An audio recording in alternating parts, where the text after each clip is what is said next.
So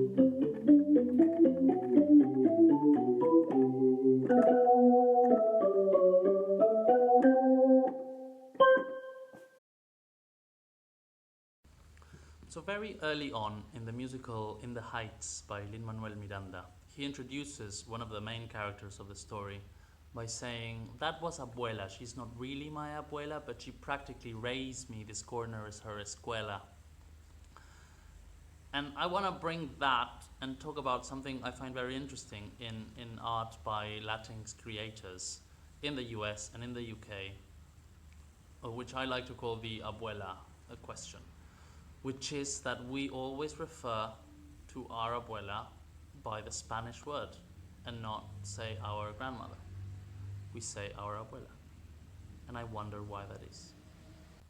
Now, like every other Latinx poet writing in English, I of course have written a poem about my abuela, which is about the food she would bring to us every Wednesday and the merengues with dulce de leche and all of those delicious things that make our mouths water. But what I found interesting is because I wrote it in Spanish, but then when I translated it into English, I kept the word abuela in Spanish. And that is a phenomenon that is not just mine.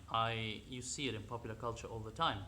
If you go see TV shows like Jane the Virgin or One Day at a Time, both American TV shows that are about Latinx families, where the character of the abuela is referred to by the Spanish name. In Jane the Virgin, the abuela character famously only speaks in Spanish throughout most of the series. And in One Day at a Time, they call her abuelita all the time. And it's abuelita this, abuelita that.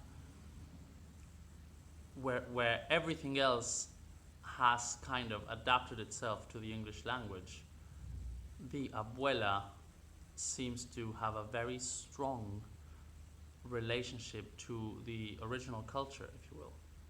I ask these questions not out of the blue, but please, if you have answers, send them my way because I want to know. I was reading Legna Rodríguez's book. Please read this, it's amazing. The poem is called Mala Crianza, and listen to what she does here. Lo mal hecho, decirle a grandfather abajo la patria. Lo bien hecho, decirle a grandfather arriba la patria. She's writing in Spanish and she is calling her granddad grandfather with the English word grandfather, which is the opposite of what we usually see done in Latinx poetry. And now, honestly, I'm just in detective mode. So I want to know why she does this, why she's othering her grandfather with the English word. And I'm like, was he English or American? Is this something that they do in Cuba all the time? Are we making a point, a very specific point of distancing ourselves from grandfather? Lenya, if you're watching this, I'm intrigued. Your poem has made me think. So yeah, this is where that comes from, really. And then I started thinking about the abuelas and about how we seem to perpetuate this question and how that's all we seem to be able to talk about. I currently have 2 friends in London who are making pieces of theatre. I'm a theatre maker. This is part of the set of my current play. And they are making theatre about their grandmothers. And it includes food and bread and recipes that were passed on by them. And I don't know, it just got me thinking about this perpetuation of our own stereotype and how we fall into that trap very often and how easy it is to do that. I don't have any answers to these questions, but I do have the questions. So please send answers my way if you have them.